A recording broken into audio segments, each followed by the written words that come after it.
This is Lisa Alvarado. This is my mom, Nelly Alvarado. Yeah. Y dice en español. Bienvenido a encontrar lo gracioso con Lisa Alvarado. You nailed it. Okay. All right. All right. Una vez más. Yay, yay. That's my mom getting the chancla out. Hey, welcome back to Find the Funny with me, Lisa Alvarado. I am so excited, you guys. This episode is straight from Alaska. I'm in a place called Wasilla. Sarah Palin's from Wasilla. We'll hear from her just a little bit later. But I have a really cool friend with me today, a comedian from Alaska called Jeff Varvil. That is my name. Is that how you say it? That is how you say it. Okay, this is my buddy. We've worked together before. Hilarious dude. I'm so happy to have him on. Dude, so tell me the difference between doing comedy here in Alaska and like anywhere else. I think the crowds are a little rougher.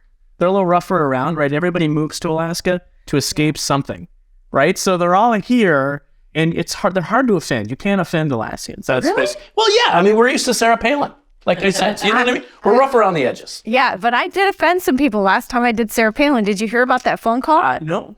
Yeah, I got a call from the club here in Wasilla because this is her hometown, and they complained. They're like, she was doing a Sarah Palin. And I'm like, yeah, that's hilarious. But she was a huge fan of Palin's. And so she called to warn everybody not to come to my show, which was just fantastic press to come to my show. Now I had like 200 more people there because it's like, oh, she's offensive and she makes fun of Sarah Palin. We're there.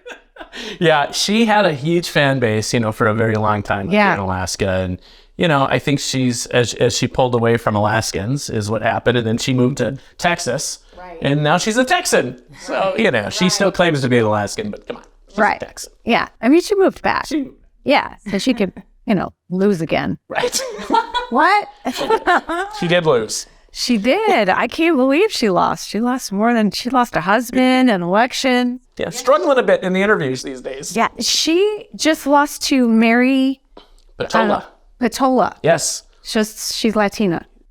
No, but she's a native. Alaska native. She lost to Alaska native. Which is unbelievable. That is actually pretty cool that you're a native in office, right? And a woman.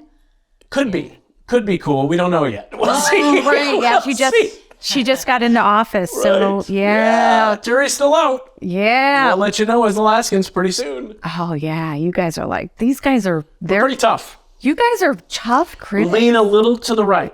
Alaskans, a little to the right. This is our first Democrat in office for a really long time, as in ever. Oh, no pressure. We got to work together the last time we were in town, which was in May. Was that Yeah. And that was the first time I got to climb a glacier, which was unbelievable. Here's some pictures and shots of that. There's me freezing my ass off. I got to go on an airplane, you guys. I got to go on a prop plane, which scared the hell out of me. If anything goes wrong, just clap down. Who knows?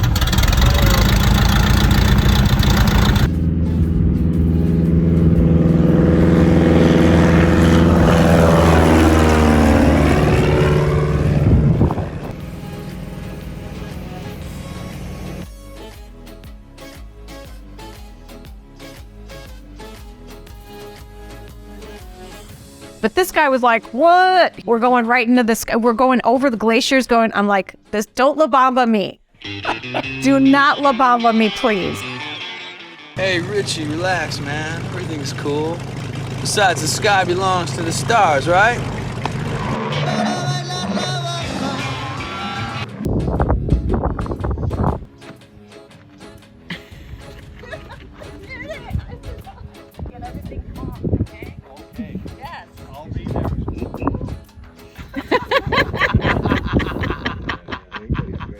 Did you get to land on the glacier?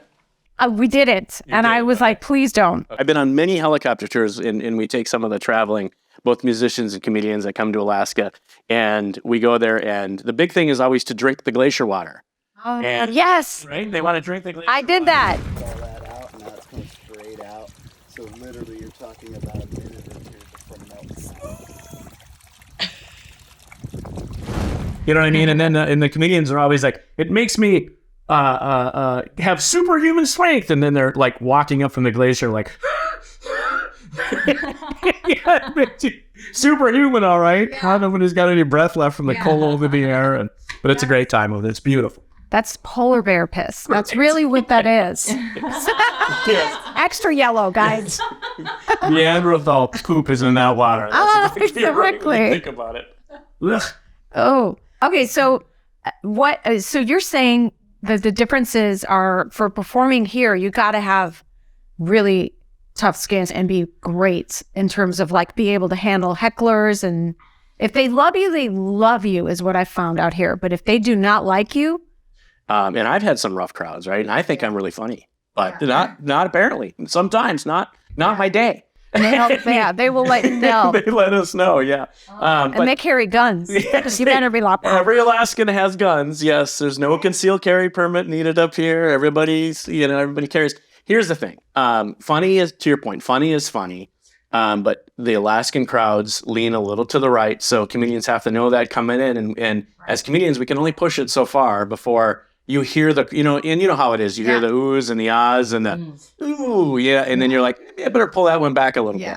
Yeah, I don't really talk politics in my act anymore anyways. I remember I did a Trump joke once that wasn't even about him, and I did it in Pahrump, of all places, Vegas, which don't ever go there. I mean, it's full of brothels and old casinos. It smells like piss. Yes. Because everybody's wearing a diaper. It's the only reason I go. Right. I'm acceptant. Yeah, I know. Like I walked probably a third of the audience. Yes. Because I did a lead-in joke. I used to have a joke in my act before Trump even got elected. I had this joke in my act where I said, you remember how he called Latinos lazy and rapists? Right. Well, lazy and rapists. As soon as I said that, the audience didn't even know where I was going. And I had this old man, war veteran, was like, he's going to save America. You don't know what you're talking about. This man's amazing. And I go, he doesn't give a shit about you, dude. He could care less about you. And here's the thing. I go, wait, listen to the joke, because I'm not even there to the funny part. And we're arguing back and forth. But here's the joke.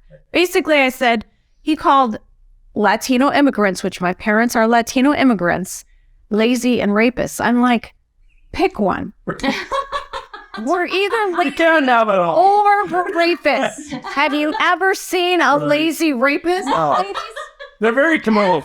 Very committed. I'm like, this is a lazy rapist. Hey. No? All right, next week. I'm not getting up. Just not planning. Hey. All right. Next time. That's a lazy that's a great joke, but I had to stop doing it because people went ballistic just because I mentioned his name. And what people need to understand is that it's a comedy club, man. Yeah. People come here to be silly, not to vote, not to get in fights. Like, should be the one safe place that we have, that everybody has to come to and just be silly. Nothing's really real in that room. We take off the judgment, leave it outside the door. Do you know what's happened in the 30 years I've been doing this? So I'm 52. In the 30 years I've been doing this, in front of large crowds, everybody's hunting. They're all hunters now, but they're hunting for something to be offended by, and they're waiting for it. Right? Yep. I made a joke a few months ago, and it was about Vegas, and I said I went down to Vegas and I went to one of these gender reveal parties, right? The only problem was there's only two of us in the room. Right. That's good. Right. Right. Yeah. Not so much of a party from here. Right. I canceled that party immediately, but somebody immediately stood up, and she was mad. He was mad. They were mad. I'm not sure. Yeah. But stood up like this. And I thought they were going to kick my ass. Yeah. Because Yeah, They or were fondle big. it. You know, whichever's more Nobody appetizing. wants to fondle my ass anymore. You might not. I just leave my drink on the counter. I hope nobody roofies this. I'm gonna go to the bathroom for an hour. I bring my own because Do they're you? stronger. It does the job right. I don't want to be stumbling. Just get me quick. All right, let's just I don't want to remember anything in Vegas. no. What do you think? Has your comedy had to change or make a shift due to all the PC stuff, or do you just drive right up the middle and you just do it anyway? No, I'm pretty offensive. I think you called me dark the other day, right? I go right down the middle. I don't change what I do. I'm not going to change who I am or what I do for anybody. However, I do play the crowd. I do read the crowd, probably is a better rule, right? There's certain things Cat Williams can say that Jeff Varvil cannot say. Really? He can. I don't know, for instance, what those were, but he can say things I can't. Yeah. And I think you just need to know your crowd, right? Right. Yeah. Do you have a tester joke? A lot of us have a tester joke. As comedians, we'll go, okay, if they'll laugh at this, they're probably going to laugh at that. And I do some racial stuff. And the funny thing is, when I do race jokes, but about being Latina, if it's a really white crowd, you get a ooh. If it's a Latino or a black crowd, they freaking love it. Right. And because they know that we're poking fun, white people go, we're not supposed to laugh at that stuff because we're not going to be politically correct. Well, dickheads, we wrote it because of you. Yeah, you should laugh. Yeah. I'm an old white guy, so I just make a lot of old white guy dick jokes. That's what I do. I kind of stay away from the race thing because I'm an old white guy. Yeah. But, for the most part, dick jokes always hit hard. Right, but there's got to be a place where when you're doing the dick jokes, you don't know how far you can go with this audience. My job, I think, as I call it a career opener, right, is to kind of measure the crowd for whoever the headliner is, right? That's what I really enjoy doing. So as you know, the show is called Find the Funny. Right. Comedians are fantastic at going through some sort of situation. Like one of the things that I've been doing now on stage is talking about a car accident that I got in this car accident on my way to a club to do a show. And as soon as I got on stage, I told the story. That's what we do. That's how we process pain. That's how comedians handle the crazy stuff that happens in life.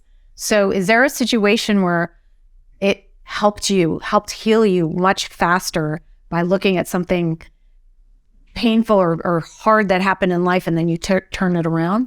Yeah, I think for me, my sister went through a terrible bout with cancer, right? And so I think as comedians, we're already predispositioned to make people happy and laugh all the time. And we're really uncomfortable with silence or uncomfortable in situations where we're not making people laugh, right? So I think in the situation for me with my sister, who I love to death, and she's a cancer survivor, I even overcorrected and went a little too far sometimes to the fact that she's like, it hurts to laugh. Don't make me laugh, right? It's fantastic. But it's fantastic, right? Yeah. And I think in the day and age we live in right now, I think comedians are so important because, like I said, everybody's finding a reason to be pissed off at somebody, whether it's politics, whether it's UFOs in the sky, whatever the heck it is these days. It's never been more important to laugh. And I find myself, and I think you probably do too, most comedians do, that it doesn't matter if we're in Walmart, it doesn't matter if we're in a line at the bank, we're going to go out of our way to make people laugh because that's how, maybe that's, as you think about it, how we feel good about ourselves. Right. To make, like, the measure of success is when I make somebody else laugh, I feel good about me and like I've done something good for the day. I know that's really all about me, and it sounds like maybe all my very narcissistic. Right? That's just it is a little. I think comedians probably are a little. Of course it is, but it's also most of us are very socially awkward. So when we can combine, like, we meet a stranger and we just connect with them and we make them smile. It's like 1,000 handshakes. It's when you can make a complete stranger laugh or smile, take them out of their element, surprise them with your wit. All of a sudden, you've bonded with somebody on a much deeper level of, so what's new in your life, or what's going on with the family, which is surface stuff. No one really is honest with those questions anyway. So when you make them laugh or you push a boundary, all of a sudden the gloves are off. It's like you've bonded with a complete stranger, which is what I love. There's no other art form that I know of that's an immediate response. You know immediately if they love you or hate you. It's with comedy. right? Yes, it's an answer. Yeah. You can't fake a laugh. I forget who said it's not about what we do while we're on Earth, but to be really deep, it's about what we leave behind. Right. And I think that every show, if you're good at whatever your craft is, whether you're a musician or whether you're any kind of entertainer, I think it's if people go home at the end of the day and say, man, let me tell you about what I just watched. I had a great time. And for 20 minutes for me, for 2 hours for you, if you do a 2 hour, you made somebody's life not shitty. They forgot about their shitty life for that moment, right? And they can hang on to being funny. And that's what, for me, that's what musicians, or when I go to a big rock concert, right? For 2 hours, I can forget about whatever the hell's going on in my world, and I can just concentrate on a great stage show. And I think we do that as well, just on a different stage. Yeah. Well, I don't know. I mean, I'm a lover of comedians, so I feel like on even a deeper level, because music, you can get up and down and like disconnect for a few minutes and it's still there. You're still kind of hearing it. But with comedy, you have to listen. You have to actually, if you don't hear the whole setup, you're not going to get the punchline. So they're more intent on like hearing your every word, and then your expressions matter, how you do an act out on stage. Not that bands don't do that, but they can disconnect for 30 seconds and still not miss the song, if that makes sense. But with us, if someone's talking at a table, people get pissed around them because they're like, hey, I'm listening. I can't hear what they're just about to say because of you, which would never happen at a concert. Everybody's talking, drinking, smoking. But with us, there's this, right. The good concerts. The ones we're going to hate after. Right. Well, yeah. Yeah, I think you're 100% right. I love comedians. When I worked with a fella a couple months ago that just went up on stage and he just did crowd work. That's all he did for an hour and a half. That's amazing to me. Yeah. To just be able to adapt and move with a liquid, right, with the crowd. And it was hilarious. I could never do that. I have to have some scripted stuff and act. Yeah. Yeah. Well, I'm in the middle with that. I'm such a comedy fan and I'm a purist. So I feel like you have to write the jokes and do the work. And then if you can improvise and mesh the two, you're the best of both worlds. Because there's some people that are just great at the writing part, kind of suck at improv. And then there's great improvisers, the writing is not. So my goal is always to be best of both worlds. And the shows that I do the best at is when I am talking to them and we're going back and forth, and then I'm bringing in some material, and then we're joking about this, and then I'm bringing in material. Those are my favorite shows. And good comedians are able to lead, if you're going to have your things, you can lead an audience to where you want to get them, right? And almost like if you're an audience out there, you want to, when a comedian talks to you and asks a question, you want to close your eyes for just a second before you speak and think of about 1,000 bear traps, because you're going to step in one. You just don't want to step in all of them repeatedly as you're trying to run onto the field. And we've all had that person like, I'm not answering. Yeah, of course. Very awkward, right? Or the ones that sit in the front row and then they're shocked that you talk to them, or you comment on their clothing, or they're talking during your show and they're like, what? Yeah. Why are you knowingly sitting in the front row and then heckling, not paying attention, or coming in and wearing some big ass hat? Sombrero. Yeah. Wow, that was racist. I'm going to... Whatever. Talk about my dad like that? Sorry I went there. I know, see, but I picked my people. You did pick your people. I did. I have no people. All my people wear Trump hats. Oh, I'm so sorry. It's Alaska. We have nothing else. We have one store. So they only sell Trump hats. Oh my gosh. Well, they used to sell Palin hats, but we talked about that already. So. Yeah. Do you know that I buy Palin prop glasses? You can get them online. You literally type in Palin glasses and you can buy them. They're like $10 or something. That's all I need to become her. I know the family very well. Yeah. There's a hockey background there with me, and so I've met Sarah many, many times, and I have to tell you, she is exactly like you portray her. Did you know that I'm running again? I know, again.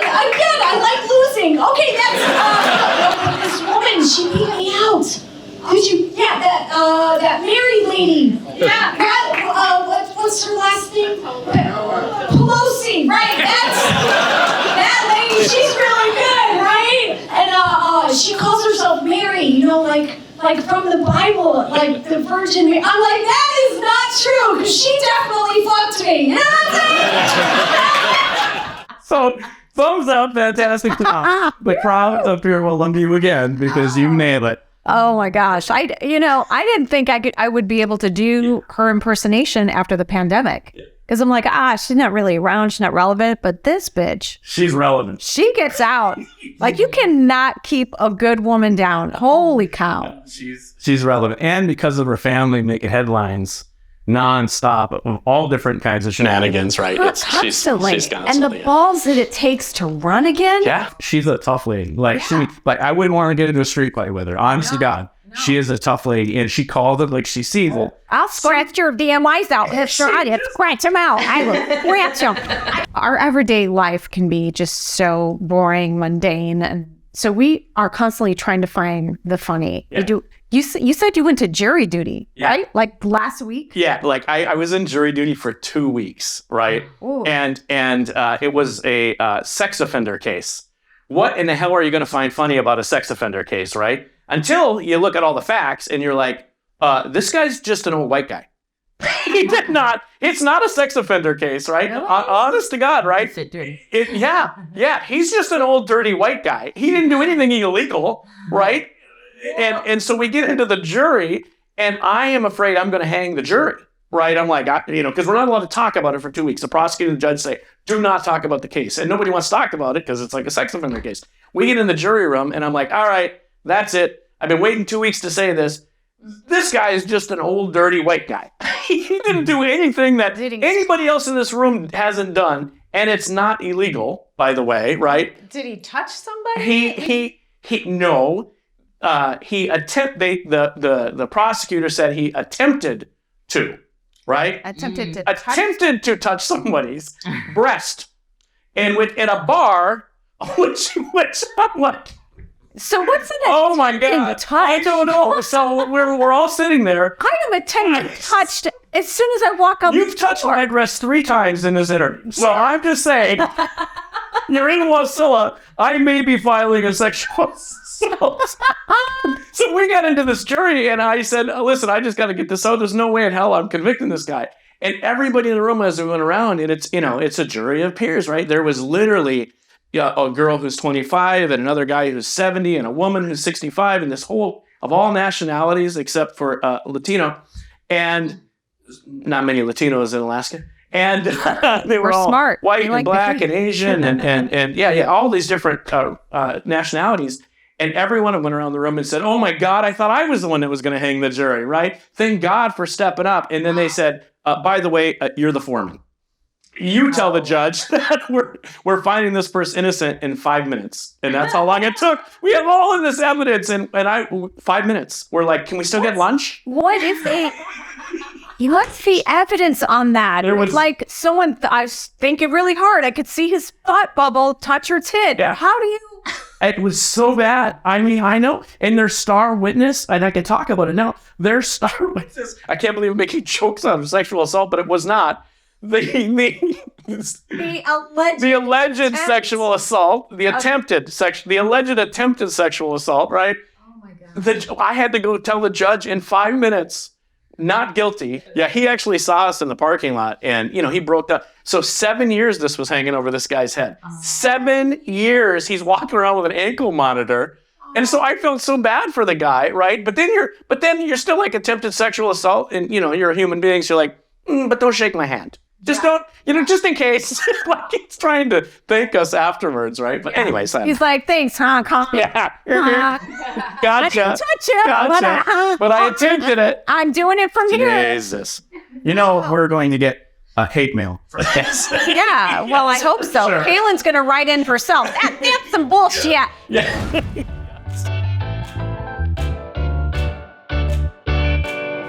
Straight from comedians. Please never say these things to us after a show.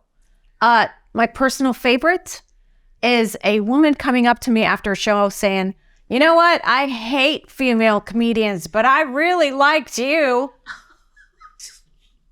Bitch, I will fight you right now. Do you understand me? I will scratch out your eyes. Do you realize what you just said? It's like me saying, I like spaces, but I hate your fucking face. What? That is the word. What has someone said to you when you've gotten off the stage? You're like, never On say stage that. or off the stage? Because I've had both. Oh, wow. Let's do both. Both. On stage, when somebody yells out in the crowd, when does the comedy show start? Oh, I just want to hate punch that him in the one. face. I want to punch him in the face. And I get this a lot. You don't look like a stand-up comedian. Well, you don't look like you can afford 2 drinks, but you're here. Like, what? That I hate. So turn your chair around. If you can't handle it, turn the fuck around. Face the wall and listen to the words, dickhead. See, you made parole. That's nice. Yeah. Yeah. When I get off the stage, the one that bothers me the most, and I actually had somebody say this, I heard you'd be funnier. What the hell do you say to that? I heard. Sorry to disappoint, Dad. Yeah. Sorry. It just continues. Oh my gosh. Maybe if you went to my graduation. One football game wouldn't have killed you. That's the sex offender guy, Right. in case you were wondering. Family court. All right. Thank you guys for tuning in. This is Jeff Varvil. Varvil. Every other Tuesday, we have a new episode of Find the Funny. So I hate to ask for this, but subscribe, show some love. Also, leave a voice message, you guys, because me and other comedians want to help you. We're going to help you find the funny. So leave us a voicemail, and I will see you on the next episode. Here's my mom. I hope everybody listen to my daughter and see it and laughing on her because she is very funny. Awesome. That was great. That was perfect, Mom. Perfect.